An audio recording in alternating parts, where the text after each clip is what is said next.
say like I'm a mother and I'm concerned and I just experienced whatever that turned me into the person that's seeking out raw milk. Like if you had to convert somebody, is it just like it's a healthier product? People find their way to raw milk because I would say a good majority of them, some kind of chronic health problem led them to it, whether it's their kid has really bad eczema or they have IBS, a whole bunch of different things. So a lot of people find it that way, and other people who I kind of relate to a little bit more, even though I grew up eating farm fresh food, so I never really had to learn why it's good.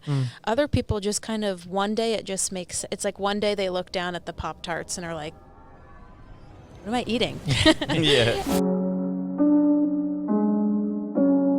All right, so we have Mikayla here from Fresh Start Farm, future Fresh Start Farms, maybe. We heard about you from Nick and Steve's service, and everybody knows them, so they need no introduction. But we were like talking to them. We see them quite frequently. I probably see them like once a week, and we were kind of just getting into a rut with the show and just having just wild people on. You might be wild. We don't know yet. But they told us about what you're doing in terms of like micro farming, I guess. Is that accurate? And then I was just kind of like, wait, we have a local milk person? And then I just had a bunch of random questions, and then we convinced you to come on the show, so now you're here. Yep. And that's the extent of the history of how you got here. Basically. And you have to make it home for dinner. Yeah. Yeah, I would like to. Yeah. Are you cooking tonight? Yeah, we're going to attempt some homemade pizza dough and do a little pizza. Ooh. So. Well, let's hurry it up. With your own cheese, too? No, not this time. Store-bought. Wow. So, do you make your own cheese as well? I make homemade yogurt and homemade kefir, and I have made mozzarella before, but I just like to drink milk, honestly. So I don't mind buying some cheese instead of having to do all the work, but I chug my milk like crazy. So are you like a milk addict and your addiction was so bad that you had to get your own supply? Like, is this what happened here? or do you have like a history of farming? Yeah, it's just in my blood. So I'm a 5th-generation dairy farmer, and my family has been farming outside of the Lambertville, New Jersey area since 1909. Okay. And so I just grew up. We milked about 100 cows and farm about 1,200 acres over there. And the plan was to originally stay there and take over the farm, but things changed. I got married, and we moved to Pipersville. Okay. So, I'm from the area, but Pipersville is far enough that it's still a little bit new to me. Okay. And so I'm continuing the dairy legacy that way. I've always wanted, my plan has always been to be a dairy farmer. It's just a little different than what I thought it would be, to start on my own. Now yeah, because I would assume starting, well, how many cows do you have now? Like dairy cows? Milking 6. I have 6. I'm milking 2. Okay. And I'll be milking 3 soon once one calves back in. And so it's called a micro dairy because I'm so small, no processor would ever pick me up. Like the milk of 2-3 cows is not a lot, but in terms of selling it to people, I have a lot of, possibility. So I guess you're milking 2 cows. How much milk, I guess, like I have no knowledge of this, so bear with me. Like how much milk do you make in like a week? Well, or is it better to say like in a month? My average answer is my cows are producing around 5 to 7 gallons per day. I feel like that's that's high performance so cows. So that's like right now it's like 10-ish gallons a day. Okay. And that's all by hand? No, it's not by hand. It's by something called a bucket milker. I have a vacuum pump that hooks up to the milker. Whenever I say that, I know it's hard because people are probably like, I don't know what you're talking about. A vacuum milker? If you just search bucket milker, hopefully it'll come up. Yeah, so that's a good idea. All right. Wow. So I'm milking into a 5-gallon stainless steel bucket that looks like that, and so you through hoses, it's hooked up to a vacuum pump, and that thing hanging off of the bucket, like in the second row, that's called the claw. and that's what gets attached to the teats and actually does the milking. The teats. The teats. People love when I say that. Yeah. So yeah, when I asked you, I started to eye up your forearms and see if you had like Popeye forearms, because I feel like if you had to milk even just 2 cows, you'd probably be jacked. Yeah, you'd probably have some cannons on you. Yeah, I definitely am strong, but I don't have to hand milk. Have you? I guess you have done it before. Oh, I have. Yeah. To be able to sell to people, just because I'm a grade A dairy and I have a raw milk license and everything, you have to use equipment and certain rules that I have to follow for food safety. So like, what is it? And I don't want to hand milk. Yeah, it sounds like, well, what if you had to race, say you set up one of these machines on 1 cow, like how fast does this produce the 5 gallons? Or like how fast does this suck the teats and the milk out? So if they're making around 5 gallons a day, it's over 2 milkings. So they're making about 2.5, plus. Again, depends on, there's lots of variables, but the average cow is only connected to the milker, is only milking for 5 to 7 minutes at a time. My cows sometimes are only milking for 3 minutes because they make a lot less milk because of my setup. I'm pasture-based, and I'm not really looking for production. I'm just looking to sell a quality product. Okay. My family's farm, we had cows that can make 10 gallons a day, double what I'm doing. So what is like, are you like, so like if you had to race one of these machines by hand, like how? You'd be screwed. It would, so 5 minutes on one of these would take you a long time by hand. A long time. The only cows I've ever hand milked were usually for reasons where they probably didn't have a lot of milk. They're either super fresh, meaning they just calved and had a calf, so they're not making that full amount. Okay. And even then, I'd usually always try to have somebody help me, and together it would take 10, 15 minutes. Tag team some tits. And that's 2 people. TST, baby. I had to go there. So when you're talking about like production and like your family's much larger farm, and then the amount that they're getting per day, what contributes to that? Is it like you're like force feeding these cows to make more milk, or like how do you get more milk, I guess? Not force feeding them. They're just eating a different diet. So if somebody's looking for production, my family's not like a pasture-based farm, so they feed a little bit more grain and just basically more energy. If you feed the cows more energy, think starches, they can produce more, whereas if you're in a grass-based system, energy is kind of like the nutrient that's, I can't think of the word, but it's the thing you're always trying to work towards. It's always like the minimum. Okay. I do feed my cows some grain at milking, but again, I'm feeding them as much as they need to be healthy, but I'm not trying to overdo it. They'll eat. You don't force feed them, but they can eat a lot of food. Yeah, that's what I was going to say.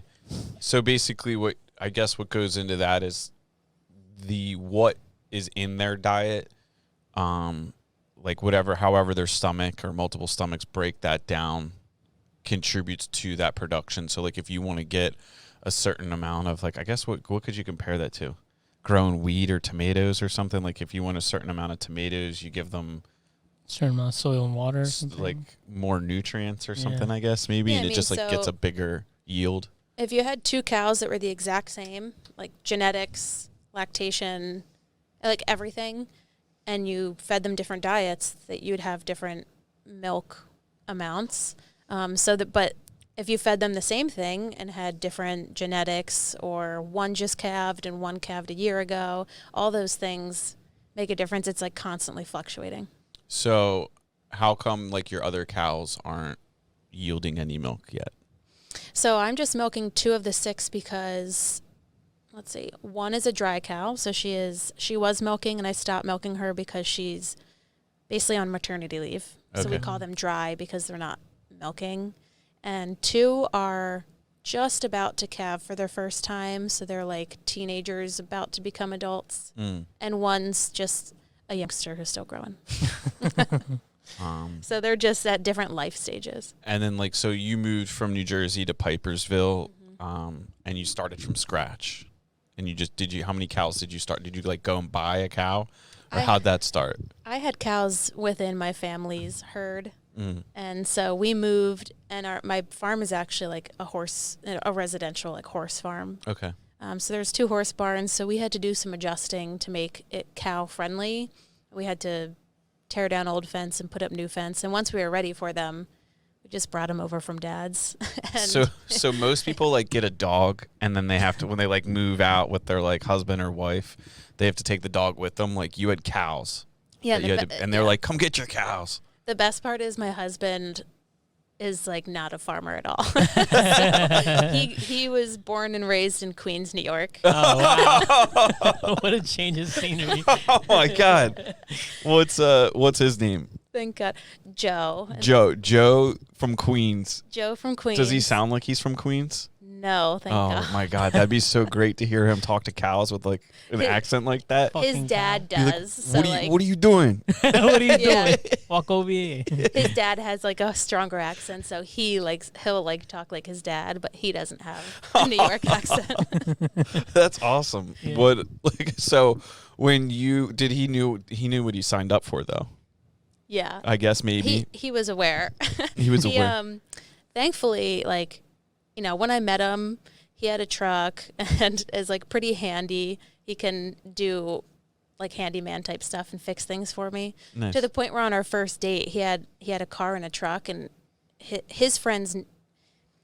He moved to this area part time, and everybody who knew is basically who I grew up with. We had just never met for a while. But to the point where on our first date, when he came to pick me up, he was like, I actively knew to bring the truck because I figured you'd make fun of me if I had a car. So he was game from the beginning. All right. Awesome. So he stacked the odds in his favor. Yeah. Smart move, Joe.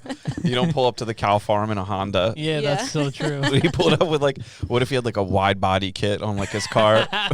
Low What's as this, hell. Fast and Furious? Yeah, right. Oh man, we got cows. Can't get cows in that thing. That's awesome. How'd you transport the cows? Was you have like a certain vehicle for that? Or? I paid somebody with a trailer too, so they could just put them all on at once and bring them my way. And somebody who I know who works with the family farm. It's pretty cool. Imagine they're just in a pickup truck. What is it? This isn't South America. They're just not loading Yeah, a cow. I know, just like cows on One at a pickup truck. time. That's hilarious. You like pass a dude with like a motorcycle in his truck, and then you like pass one with a cow. Yeah. That's not how it works up here, dude. I don't know what you're talking about. All right. Well, just, That was a good question, though. yeah, just thinking Yeah, man. for those of you that might not know. Keep them coming.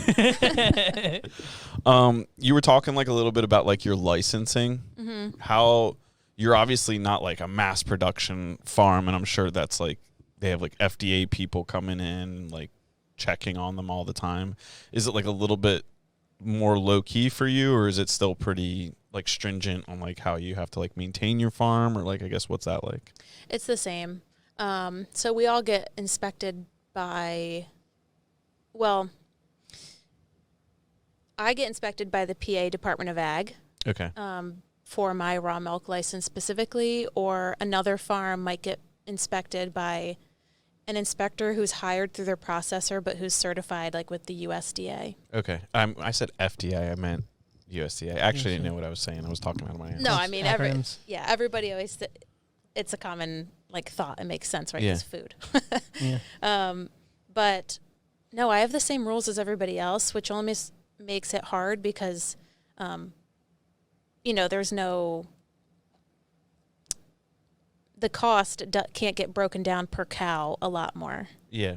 So It's more expensive per cow yes. for you to maintain your license and everything like that. So if you had like 3,000 cows, that cost would be spread across all that production.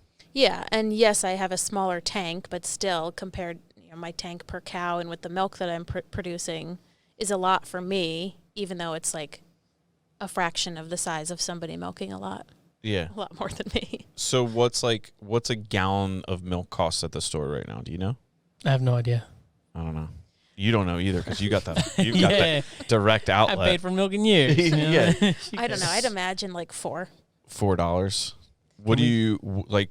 You're obviously a better product than what they're selling there. Like, what's the premium on what you're selling currently? Better? I guess Yeah, looks like $4. the power of the internet, man. Depends on where you were at. I am not only higher quality, but I'm a different product from that. I'm selling at $6 per half gallon, so it would be $12 per gallon. But there's the quality there, the aspect of that it's me, it's a micro dairy, I handle the cows individually, everything's very much attention to detail. And I fill the milk fresh when people come. So, like, I hang out in the barn and somebody comes, says they want a gallon, and I fill the bottles right then. Okay, so you have like a big holding tank? I have a 30-gallon tank that it's basically like a fridge. Like, it holds milk, but it keeps it cool. But my milk's also different because it's raw. So all of that there is pasteurized, and mine is completely raw, completely unprocessed. All it gets, when I put it in the tank, I pour it over the equivalent of a coffee filter, and then it gets cooled down, and that's it. Wow. So it's as unprocessed and as real as it can get. So, like, you take it from, you know, whatever teat temperature is through, like, a filter, and then that filter filters out, like, whatever. It's just like if was a piece of hair that somehow got in the bucket. Okay. And I dump the bucket out, that'll prevent that. But I don't do anything to, I sanitize all the equipment, but I don't do anything to, quote unquote, sanitize the milk. Because it's already sanitized coming out of the Well, it comes out safe and healthy, and it comes out also like full of all the vitamins and enzymes and everything it has are really beneficial, and when they get pasteurized, they can get inactivated. Mm-hmm. So this has everything. Oh, so like what, I mean, I know what pasteurization is in like an idea. Mm-hmm. I guess like what is pasteurization? Are they like boiling the product and then filtering it? Or are they adding stuff to it? Like what is that? Pasteurizing is heating it up really hot and then cooling it back down. So you're basically, trying to cook out, kill any potential pathogens, any potential bad bacteria.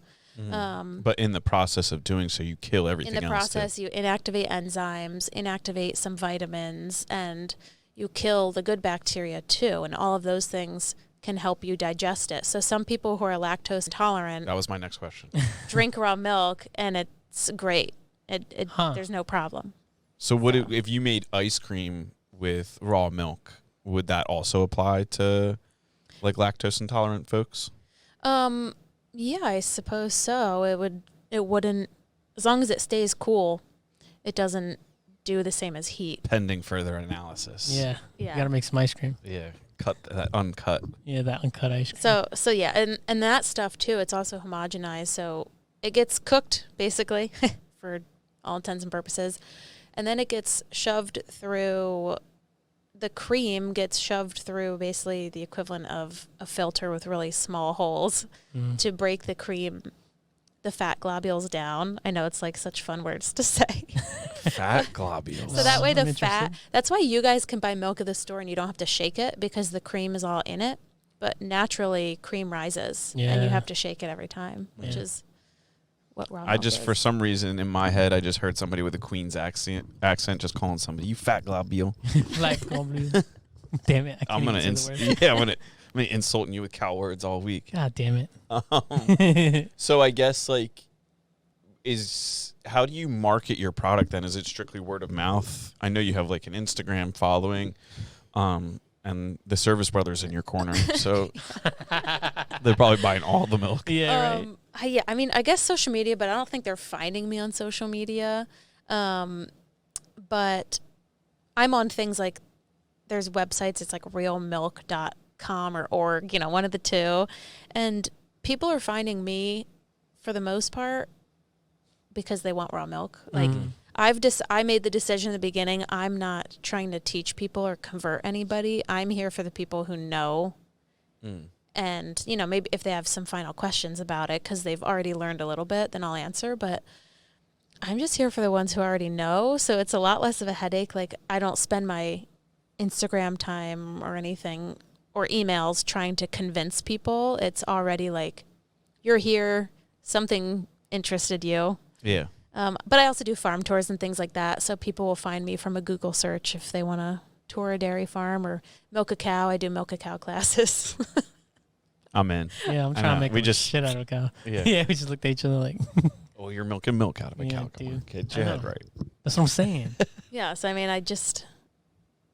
they find me because I'm not that great at marketing yet. I'm still working on it. Yeah, that makes sense. So what kind of like questions, say like I'm a mother and I'm concerned and I just experienced whatever that turned me into the person that's seeking out raw milk, like, and I'm new to it. Like, what are your like selling points that if somebody did ask, like if you had to convert somebody, is it just like it's a healthier product, it's better for you, like it's just like very obvious things? Well, I would say people find their way to raw milk because I would say a good majority of them, some kind of chronic health problem led them to it. Whether it's their kid has really bad eczema or they have IBS, a whole bunch of different things. So a lot of people find it that way. And other people who I kind of relate to a little bit more, even though I grew up eating farm fresh food, so I never really had to learn why it's good. Other people just kind of one day it just makes, it's like one day they look down at the Pop-Tarts and are like, what am I eating? Yeah. And it's like it's just like they kind of start waking up and looking around and they somehow lead to it. Maybe it leads them over here for a little while and they start to eat more fresh veggies or they start to get some high quality beef and eventually they'll learn about raw milk. But it's most people find it from Health Focus, and then every once in a while somebody's just like, I had this all the time as a kid and I just saw you were here and I want some all the time now. And I'm like, great, wow. I'm here. That's awesome. I guess, were you, like, how long have you been doing this on your own? Only a year. Okay. Because I had I guess it was like a corona-based question. If like, I wonder if like coronavirus and like the whole vaccine debate, encouraged people to kind of like, I feel like we're not going to get into the corona thing. I've talked enough about that last year.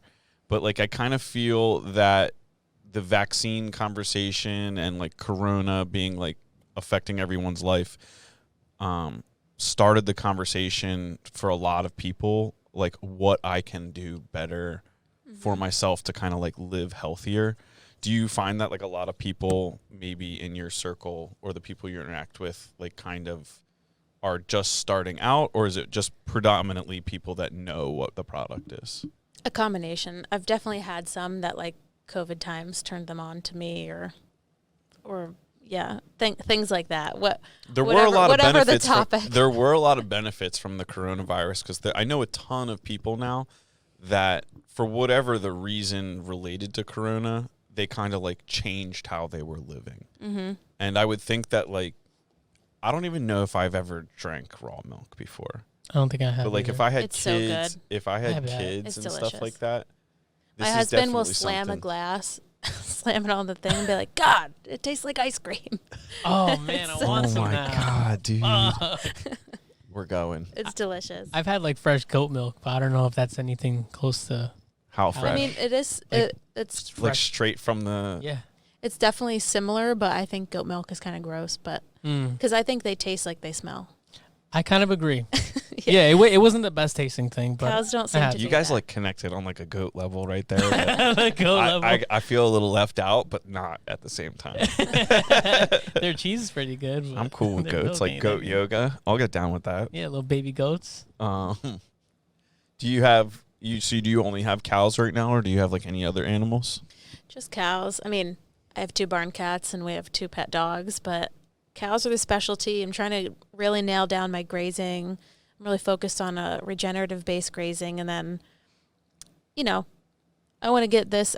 I'd like to get to the point where I'm selling out or so close to selling out that I kind of have to do subscriptions or something like that for the milk. Oh, and cool, then, like a butcher box, but for cows, kind of. Yeah, or thing. like just a pay by the month where you can come and have your amount. Oh yeah. Maybe like a CSA style milk. Okay. But until I'm there, I'm not thinking of diversifying too much because then it would just be spreading my efforts thin. That's really smart. A lot of people in business, including myself, early on, like get too many ideas and they, find a little bit of success and then they start chasing like, whatever other things. Farmers do that too. It's like, the milk's not making money, so I'll go get some pigs. And the pork's not selling, so we need some chickens. That would be me. Yeah, you'd be that farmer. And next thing you know, you have emus that are attacking you. and it just doesn't work out. No way. Yeah, that's probably what would happen to me if I was a farmer. Someday, man. Good thing you're not. I'm going to take my money and run up to Pipersville. Oh, shit. I'm going to set up shop next to it. Yeah, way up. Some dairy farmer. That's awesome. So, like, you've only lived in Pipersville for, like, a year or two then? A little over, yeah. I've been selling officially for a year. We closed in October 2020, and I moved in December 2020 when we got married. Was it hard to find a place that was suitable for what you wanted to do with your dairy career? Yeah, because part of me didn't know what I wanted to do. Yeah. So we ended up, our property's like 11 acres. Okay. You know, the people we bought it from just fixed up the house, and 2 people ago had horses. So that's what we picked. But the other place we put an offer on that got rejected was like an old beat up house that had to be redone with like 50 acres. So I was we were looking for land, period. Yeah, and you were trying to figure just it out from there. Start with land, and then that makes a lot of sense. Mm-hmm. What did you go to school for this, or are you just like grown in the trade? Yeah, I went to Penn State for animal science. Okay. At University Park. Nice. It was a great time. So your degree is in animal science? Yes, it's a bachelor's of science, and it's animal science with a focus in business. You could do a focus on the science side or a focus on the business side. So people kind of going more the vet route would do the science side. Interesting. So you literally, while like some kids were raising their hands and being like, I want to be president, you were like, I'm going to be a farmer.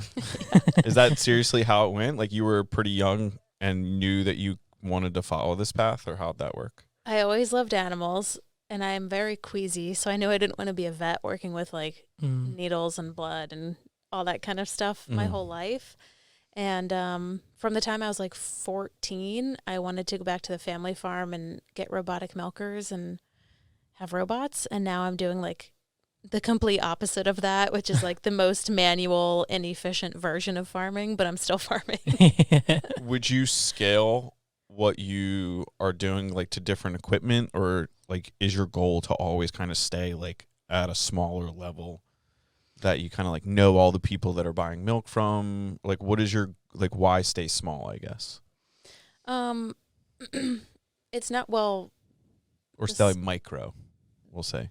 The micro part is just nice because you can actually, like I said, when you're selling direct to consumer, there's still a lot of milk to be sold. It's just different when you're getting paid per 100 pounds versus for every bottle you sell. Yeah, people ask if I'm going to grow, and I'm like, I don't know what'll happen in the future, but right now, I like the size I'm at, and I obviously have room for growth business-wise where I'm at still.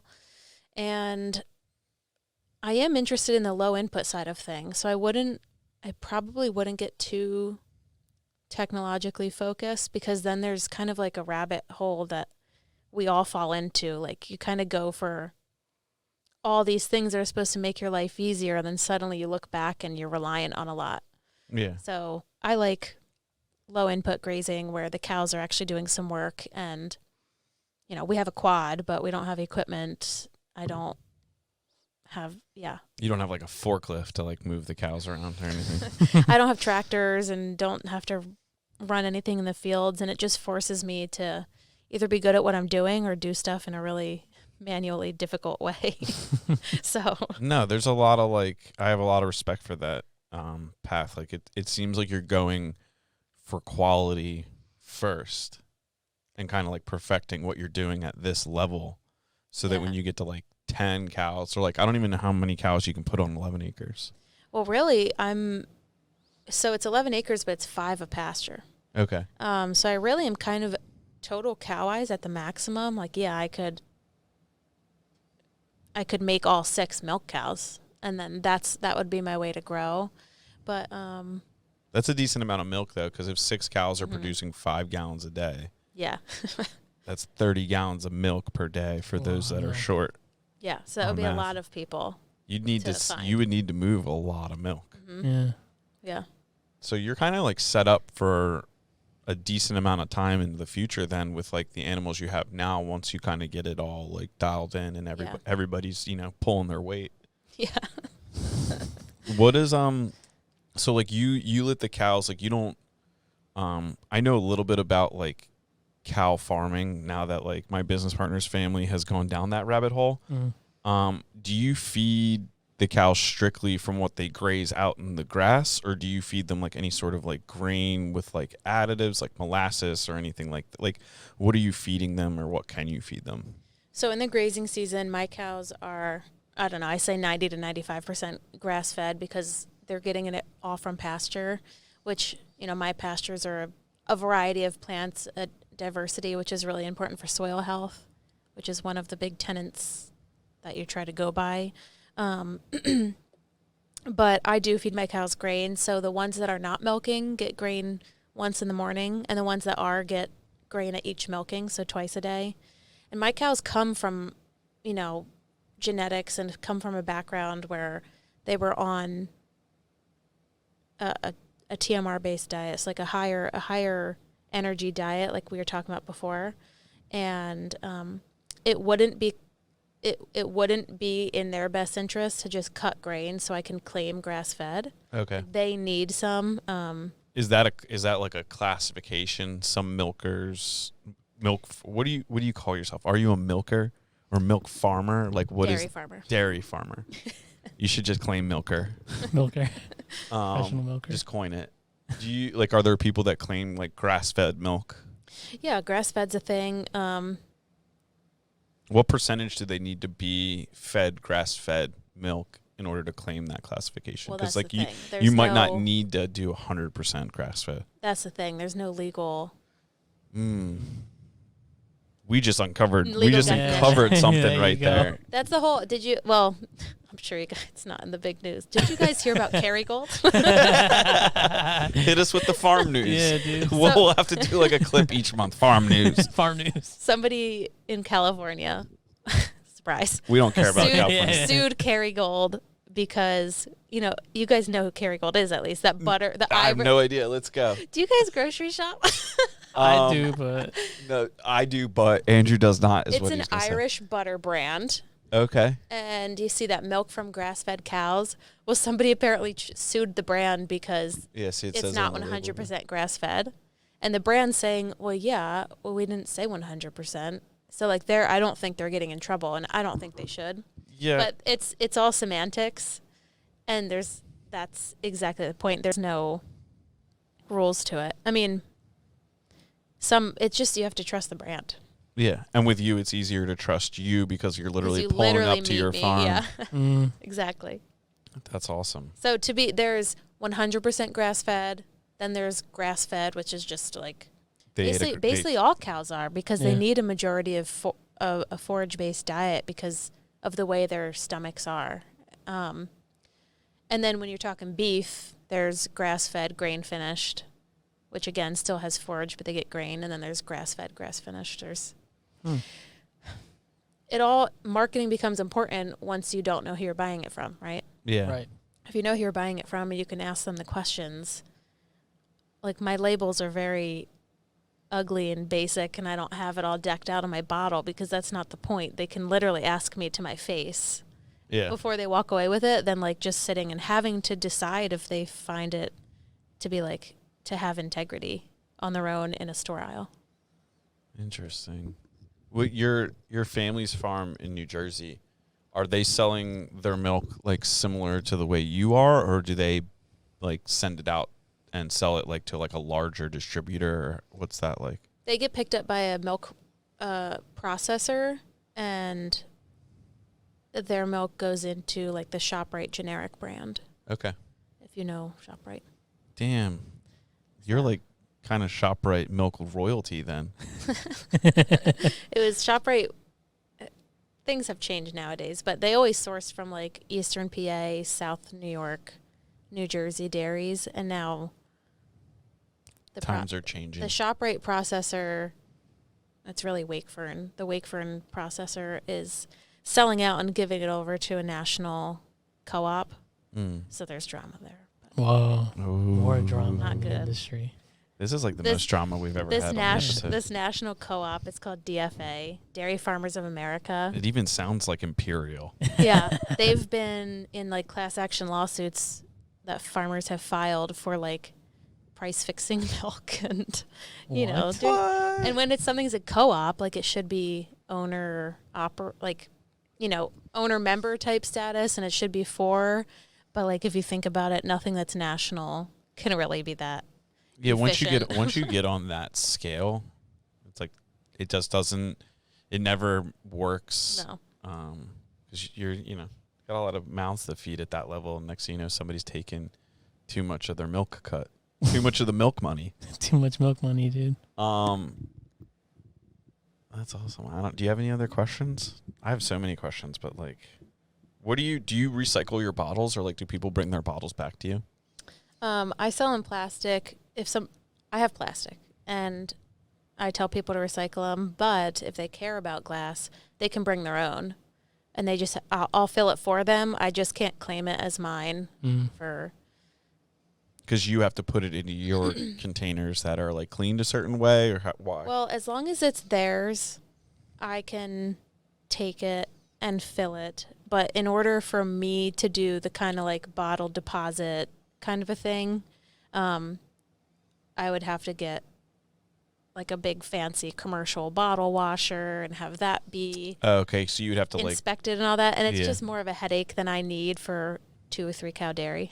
So that sounds extensive. Yeah, and since I stand there, it's not like it's a self-serve thing or anything. So that would be too much. I just said nope. And people do care, and if they care, they already have glass, and they just bring it to me, and it's no difference. And you have people that do that, I guess, obviously. Yeah.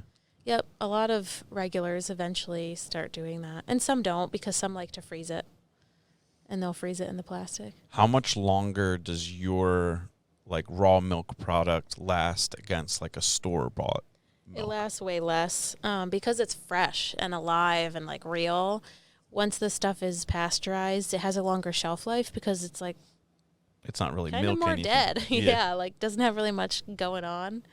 And it's funny because usually the organic milk in a store is like the most intensely pasteurized and will have the longest shelf life. And I have heard people say like, oh, well, it's organic, so it lasts longer. And it's like, it has nothing to do with it. It's just that they blasted it with, ultra high temperatures. And now it's even more dead. So then what do they like those companies that say that it's like organic? What makes their milk organic, I guess, then? Farming practices. It's just rules, a big old rule book they slap you with that you have to get inspected for, and all these specifics, documents that are required to keep track of stuff. It's basically like the animal grazes at least 180 days of the year. A certain percentage is forage, no synthetic chemicals used. It's just a rule book for certification. And I would say I do things organic adjacent, but for me, again, it's like the same idea. If they know me, I don't need to pay to be certified just to tell people the same stuff anyways. Yeah, it's like you're taking your cows are loved.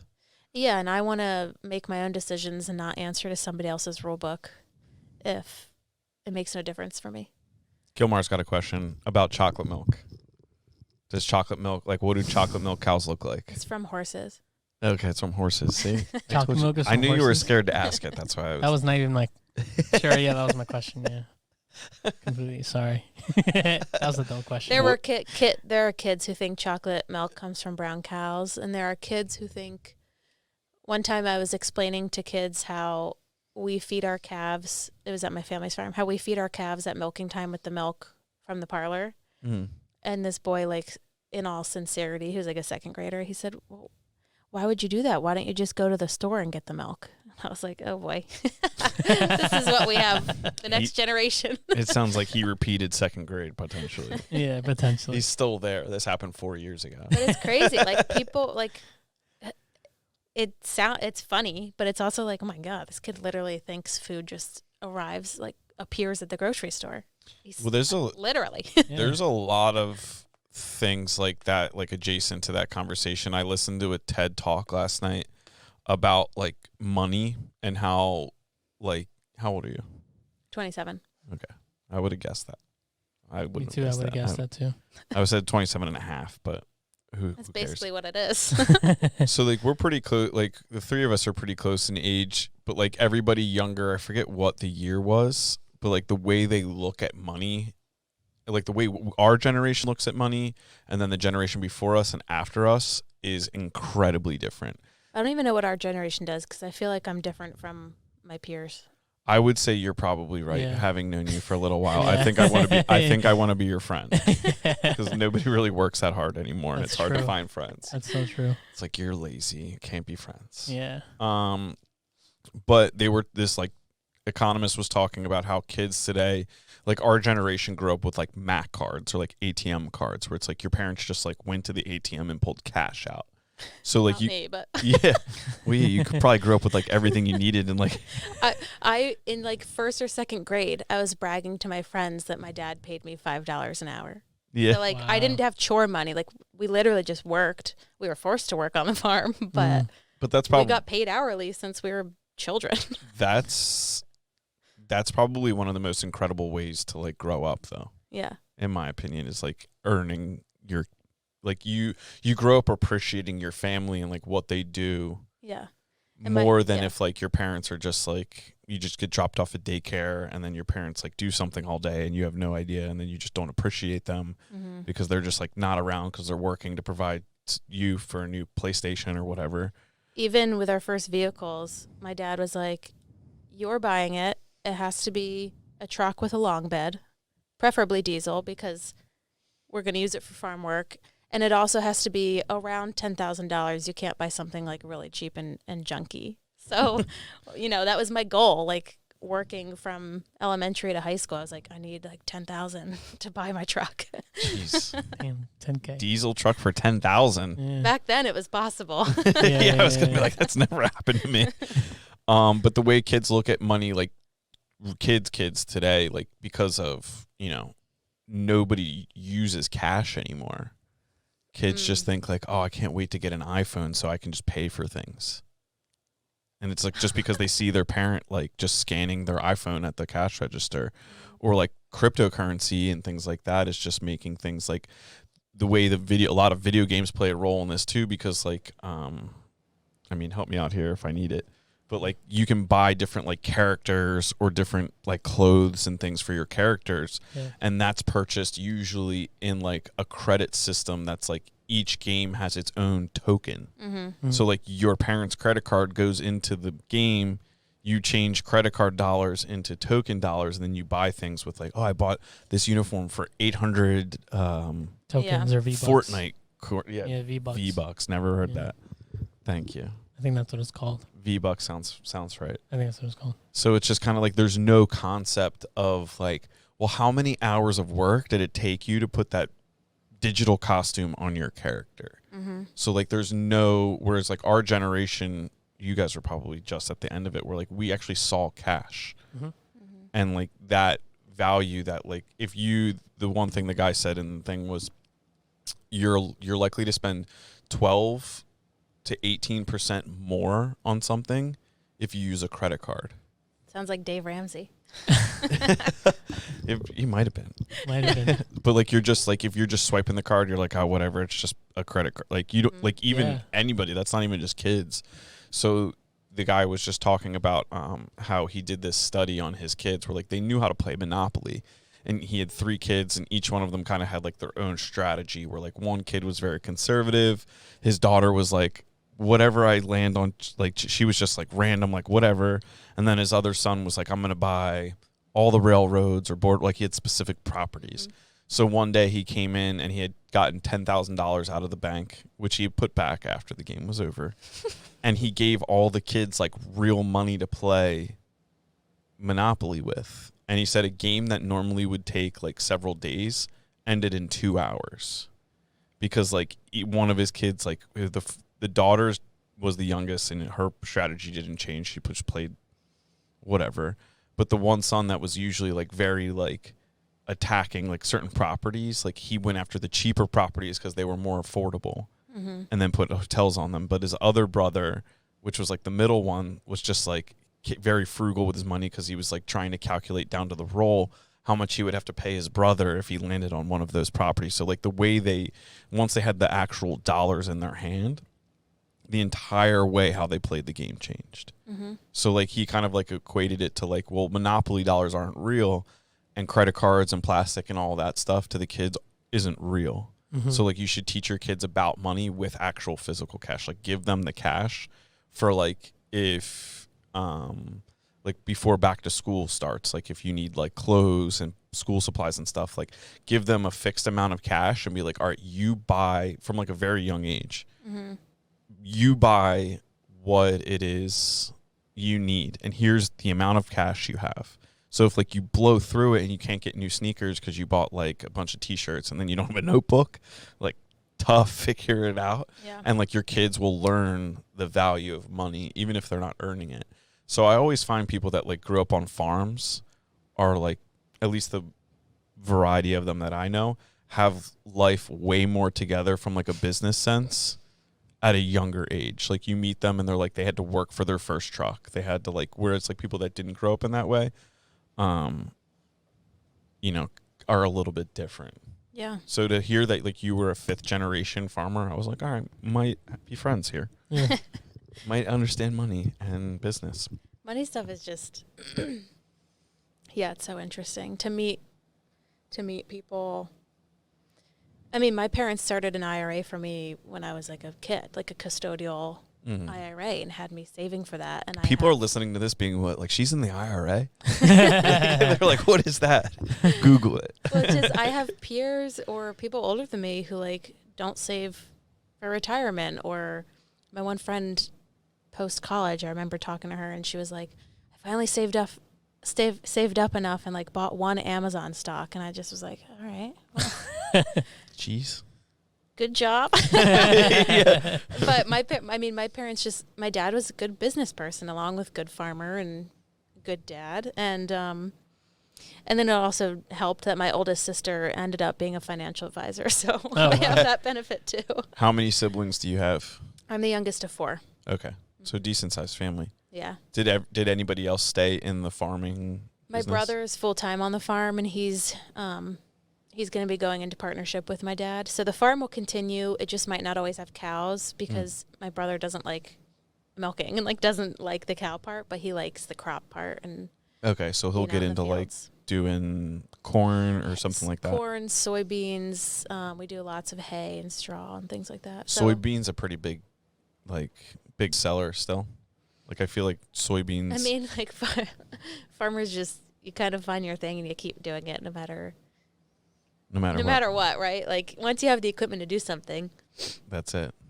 You usually don't change your plan too much to their detriment sometimes, but thankfully, again, like my dad was good, my grandpa was good, so my brother had good influences. Is that because like the farm equipment costs so much money? Or is why is it too hard to pivot? Like why do you think people stay? Well, there's farm equipment. So something like no-till, which is a really good practice for soil health. We were one of the first farms, if not the first in New Jersey, to start practicing it. A lot of farms won't. More people are these days, but the reason people don't is... Like what is tilling for tilling is everybody plowing. That's listening that doesn't know? Tilling is plowing, breaking up, everybody knows what plowing is at least. They've seen it in a movie or something. It's really not good for soil health. Part of soil health is having a structure to it. And if you're constantly breaking that structure, you're not allowing it to build.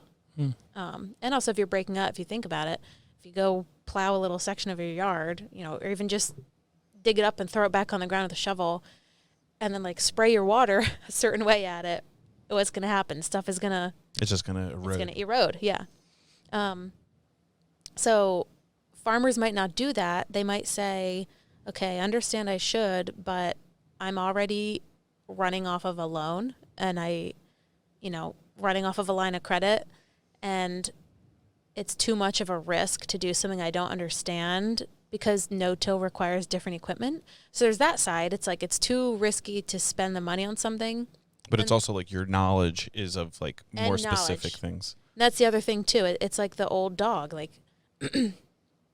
if you're always doing it one way, and again, especially if you're in a hard time, sometimes when you transition, the first year, 2, 3 years maybe, you might not produce as well because the soil's kind of now adjusting because it's like, whoa, you're doing something new with me, and I haven't quite figured out how to build my structure.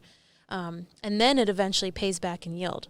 But there's that transfer period where it can be the difference of like dinner on the table or not for some farmers really struggle. So you understand that side of it. But it's all just tough. That's why it's hard to get farming to move, and it's not as easy as some people think. Like the people who want certain labels and certain marketing think farmers are out there just like, not busting their asses. Yeah. And they really are. It's a hard lifestyle. Yeah. It's probably,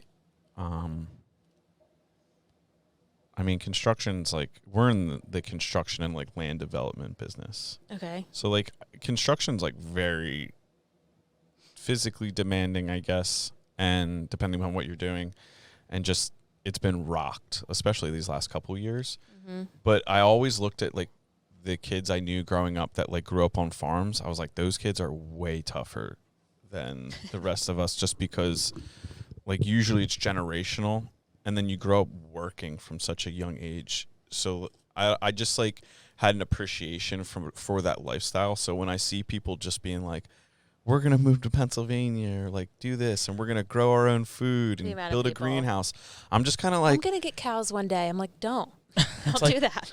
I was an architect, but now I'm going to farm my own food. And I'm like, and then this isn't going to end well. This isn't going to be good. And it's nice because they're like a friend of farmers and pro ag. But what the problem is, if you come in and you have all your money from working in whatever, the financial sector, you're at a different level, right? You can afford to make mistakes because it's not for your life. And then, but then you go and say, well, like, I'm doing it. Everybody should do it. Look, this is the best, the new best way. And it's just apples to oranges. Like, yeah, like if Joe Rogan decided to start farming his own food, America would be in deep shit. Right? Once he started hunting, all the animals in the country were like, oh no. Yeah. Everybody's going to start hunting now. But everybody would buy from him, right? And then it's like all the people who have been doing it their generations get screwed. Like, I got that Rogan corn. Yeah, you right. know what I'm saying? That's really cool. That like you kind of like followed in your family's footsteps, but kind of did your own thing. Yeah, trying. Yeah, Trying my best. Actively doing your own thing. Uh-huh. What like going back to like the beginning, and we were talking about like the fields they graze in. It sounded like you kind of like specifically pick, or like, do you have to like mess around with like what's growing in the fields at all to like kind of make sure that they're eating like a well balanced diet, or is that something that's just like left up to nature? Well, I'm really lucky because my land was horse pasture. So it was already kind of had pasture qualities. Species. Yeah. And if it wasn't, you can plant a pasture mix. Is that just like throwing seeds out there to get the stuff, or do you have to like? Well, it would be with a tractor and a drill and all that kind of stuff. So I was very lucky I didn't have to, since, as I said, I don't have one. But for me, it's just a matter of, if you have those species there of grass, legumes, and forbs, which are just like the different classifications of plants.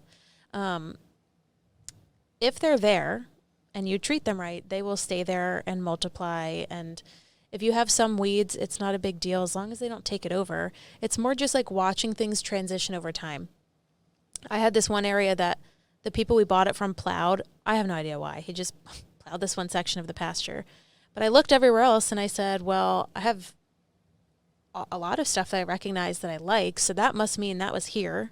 And I'm not going to come in with seed. I have the seed here. So last year, it was noticeably weedy and different. And I just treated it the same, put the cows on it, took them off, gave it the right amount of rest period, gave it the right amount of animal impact, the best that I could. I'm not perfect. And this year I can already see a difference. There was more favorable species and less weedy species. And that's really all you're looking for from my perspective. I just want to see things going in a positive direction. And and that means I'm doing something right. And a little bit of weeds don't bother me because a lot of the times they're there for a reason. Nature is a lot smarter than us. And let's go down that rabbit hole. Why would there be weeds in a certain area? Like, what is that? What are they doing for the soil, or what purpose do they serve? So certain plants can be called something called indicator species. So it's really fascinating. I don't have all the specifics in my head. Like I wish I knew it all because it would make my life a lot easier. But basically, certain different plants that we tend to call weeds have affinities for certain things. So an area that's super compacted, you might find a lot more thistle or deep taprooted plants. And when you think about it, it's like, okay, well, this is nature's way of trying to break up the compaction of the soil. It's putting something in.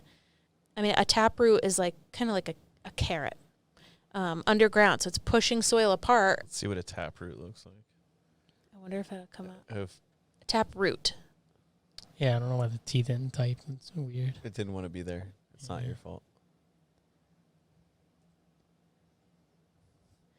Okay. So you see that one picture there, the A versus the B? Yeah. The B is the taproot. So that is pushing soil out of the way, and whenever that plant eventually dies and that breaks down, that brought some air and some, That's really cool. It broke up the soil. So there's something like that. There's other things that are known, like I've heard milk thistle tends to go in places that have toxins. So the example of the person who was talking about it said a place that like previously had radioactive junk poured on it, like in the 50s, whatever, when they all kind of did that kind of stuff. Keep your eye out for the milk thistle. They would find those areas would be full of milk thistle, and they realized that it was mining the toxins out of the soil and putting it into the plant.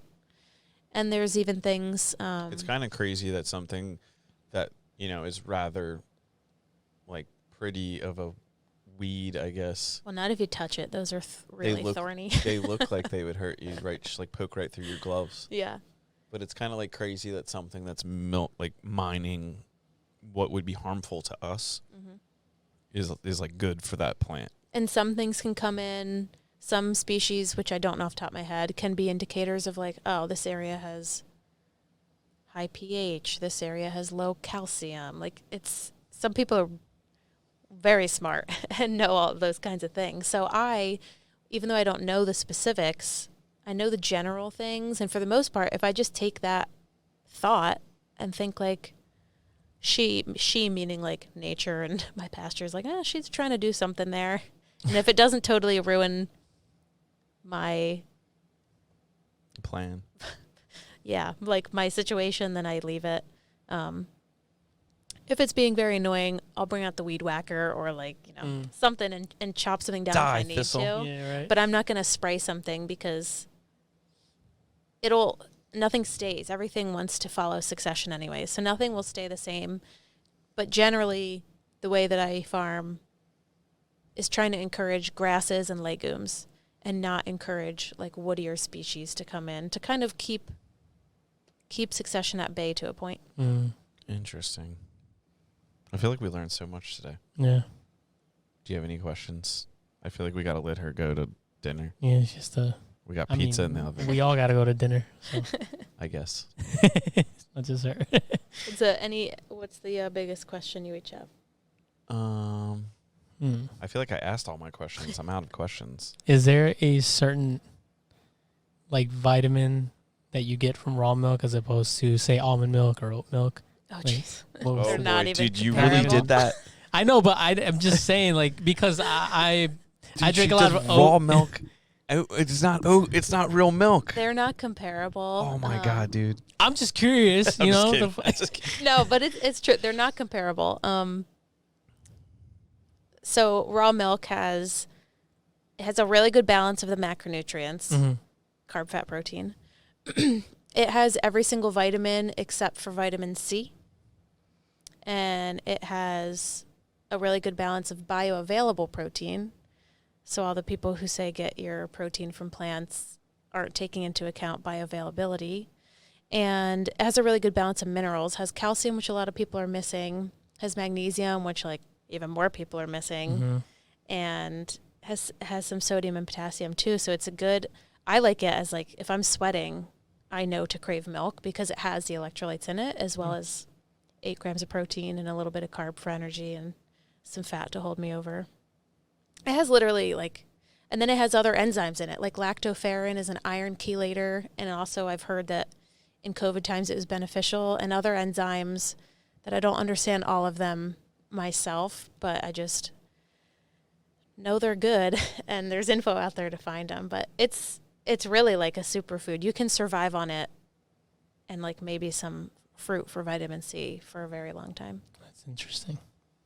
I mean, if you think about it, it's breast milk. Yeah. So the same reasons why breast milk is better for babies than formula, nobody come after me, is why raw milk is so good. And it's, the cows are giving creatures, and it's just, I mean, if anybody good comes after situation. you for that statement, just is ignoring evolution and just, I feel like common sense at that level. Do you find anybody, since there's like the whole like formula shortage, which I really don't know anything about other than that it's happening, are you finding any like moms that are like coming to you that are like looking to supplement that? no, Or is that not a thing? I haven't had any personally. You can make a formula. Weston A. Price Foundation has like a formula for if you want to make your own with raw milk. It requires some other things. Raw milk alone isn't quite right for a human baby. Okay. But nobody has come to me for that, which I wouldn't care either way. I mean, I'm there if they need me, but at least I know all the people that I interact with aren't struggling. So What is like the greatest, being like out on your own for like a year? What's like the coolest part about it that you like didn't expect, or it like, is the community been great? Like what are like the positives? I mean, I like just being able to make all the decisions on my own, and I love learning about pasturing and all of that stuff. So that's fun. And then I feel like I used to always just, my first lead, and it was today a little bit because of the way our conversation started, but my first lead always used to be about being a 5th generation. And I actually don't say that as quickly or as often anymore. So I've kind of like shifted my identity to be more like me and less about like the family name and legacy. So I think that's the most interesting thing that has come from now being on my own. So you felt like you needed to drop like your 5th generation status to get some I street did a credit. lot. Yeah. Especially to farm people, if I said I was from New Jersey, they immediately wrote me off, and I'd be like, wait. It's a real farm. Yeah. That's awesome. I think that's it. I mean, if you have any other questions for her, you can find her at Fresh Start Farm on Instagram, right? Mm-hmm. Fresh Start Farm on And Instagram. The website is freshstart.farm. No .com. Oh, and It's you do tours. You did say that. Mm-hmm. Milk a cow class. Is that what are your hours like for stuff like this? Like, are you busy on Saturdays? Like, what's going on here? The milk a cow class is now shut down till fall because summer is just too hot. The microdairy farm tour is like, for the most part, most days. Like you just click that one button and it takes you to a calendar, and it's like tons of options. What's going on this Saturday? Let's click on it. What do we got? Oh, look, the 18th is booked. Oh, damn. Look at that. I can't even remember what reason. Oh, I do. We're going to have to get over there. Yeah, I want to try some of this milk. We should take a camera and some wireless mics and get wild with the milk. Get wild with the milk. If you do a tour, you'd be in with the cows too. Look at that. Oh, man. Yeah, I really want. After you said your husband said it tastes like vanilla ice cream. That's what convinced you. It wasn't That's all like the To be good fair, things it's not that's in going to there. taste like soft serve, but it's much better than store milk. I bet. No. And it's not like McDonald's, like McFlurries, like the machine runs all the time. You're not going to show up. It's going to be broken. Yeah. No, I haven't had milk in a while. Like, I can't even tell you the last time I had milk. That's a lie. There's probably milk in my coffee. I mean, well, yeah, aside from maybe like ice cream or something, milk, but I had a milkshake on the way home from the beach on Sunday. oh my God. So I had milk on Sunday. I lied to everybody on the Those show. destroy me. I can't have milk. I didn't feel so great later in the night. I was driving home and I was like, I shouldn't have had It's that. like so much sugar and all that. It was fat, Moose yeah. Tracks. It was Yeah, it was no. delicious As a until milkshake? I finished it. Yeah. Never heard of such a Yeah, thing. that's insane. What? Don't. What The kind of whole point milkshake? What the do whole you? point of Moose Tracks is like the like chunks. Yeah. Yeah, but I was responsible for driving, my precious cargo home, Hmm. so I had to get it in milkshake form for ease of use. Otherwise, all over my car would be Yeah. Moose Tracks, like Moose little Tracks Reese everywhere. cups and stuff, like in my cup holder. It would have been terrible. That's an insane milkshake. Life is a struggle for me. It's unreal. What kind of milkshake would you get? Vanilla. Bruh, me too. Vanilla or strawberry? I'm I not keep it into the simple. crazy stuff. Vanilla or strawberry? Yeah, That's like keep it simple, dude. simple. Now I regret. Like I kind of like once you said strawberry, I kind of wish I could go back to Sunday and get a strawberry milkshake.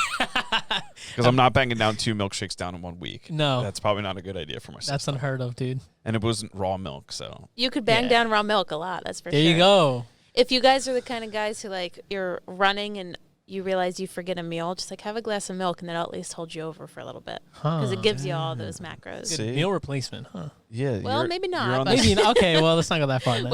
We all need a lot more protein, but could you imagine if you did like a protein shake with raw milk, Yo, like some Jocko protein? is that a good mix? Would that be good? yeah, I mean, I do that. If I make a smoothie, I use raw milk or my raw kefir and sometimes a raw egg too. Wow. I'm not afraid of food, so Mhm. especially if it's raw. But yeah, I try not to. I want to get my protein mostly from like meat and then add it on with raw milk. But Do you find it's like when you're traveling or you're out doing stuff not near the farm, like do you pack your own milk to go? no, I just don't drink milk when I'm somewhere It's else. just like, Yeah, I mean, I'll I drink can't it. have that. Yeah, I just don't like it. You can taste that it's cooked. Once you really get to know the flavors, it's just not good. Damn, I want to try it so bad. I might go on Saturday and get a I some. want to try it so bad now. I might go on Saturday and just whatever I'm doing on Saturday is canceled. Yeah. It's raw milk day. If you're lucky, I'll bring you some. If I'm lucky, yeah. I mean, yeah, I'm busy on Saturday, but I know shoot. you probably got like a quinceañera or something, I- dude. You've been something, locked up dude. with birthdays and things. Bro, every weekend there's some shit going on. Well, that's what happens. You got a big family. Yeah, so give me some raw milk. I'll pay you. I'll Venmo you. You'll Venmo me. Yeah, buy me a. Dude, I'm locked. I don't even have access to my Venmo. I'm not sure that that's a good idea. What do you mean? My Venmo's up to like a few dollars of balance in there because I guess I got to like wire my routing number to it and I just never do it. So people just Venmo me and it's just hanging out. I've Venmoed you recently. I know, and it's still in there. And what's messed up about Venmo is like you can't pay, like I pay Rambo's trainer through Venmo, but you can't take your Venmo balance and pay with that. It's kind of a messed up thing. If I have Venmo dollars, there should be like, see, we had the money talking. See, There this we is go. Come on. just Venmo. So we'll let you get out of here. We really appreciate you coming by and Yeah, hanging out thank you. and talking Thanks. milk. Hope you were entertained by something. Oh yeah. No, for we sure. learned a lot. Yeah, I this learned a this lot. was probably one of the best episodes we've had in a while in Yeah. terms of learning. There's a learning. Yeah. There's some This is awesome. there's some real messy ones out there. We didn't learn a single thing. Just not the purpose of the show. People are like, "Oh yeah, that episode really got out of hand." Be like, "Did you laugh?" Yeah, right. You gotta You laugh either- out of it. Yeah, if you laugh and you learn, that's a good show. There you go. And I think we did that. I think we did that. So, Fresh Start Farm, you can find them on Instagram, and then their website's Fresh Start Farm, Freshstart.farm. freshstart.farm. Come on, I was moving too fast. for Thought me. it would be super You have a really nice website. cool. And freshstartfarm.com wasn't available. And so, there's you. What's a girl to do? My husband was like, "No, .farm will be cool. It's like it'll It be is cool. It's really cool. Yeah, I like the .farm. Yeah, it's a really nice website. Oh, you got really good pictures too. I would definitely, if I didn't know anything about raw milk, come to you. Yeah, look at the Look logo. at the logo. That's a great logo. Oh dude. my Right, god. grass growing. I love the idea of two things combined. So it's grass and a cow, and the cow above her. Wait, no, the cow. Yes, her head was the basis for the logo. Oh. Okay, we'll end it on this. What's your cow's names? That is Lux, and then I also milk Royal. Behind that butt you see is Ocean, And then I have luxury, Finland, and orchid. Wow. Damn. Where do like the names come from? I try to keep the same first thing. So like Lux is luxury's mom. Ocean is orchid's mom. Royal, Finland. I don't have any of relations to them on the farm. I was like, Finland. They're the outcasts. I do a wanted second an F. episode here. Finland's mom was Fly High, so I wanted an F. Okay. All right, cool. All right, so subscribe to the show, follow us on Instagram, follow Mikayla's farm, and thanks for listening. Yeah. It was a good time. Thanks. Thank you. Thanks for having me.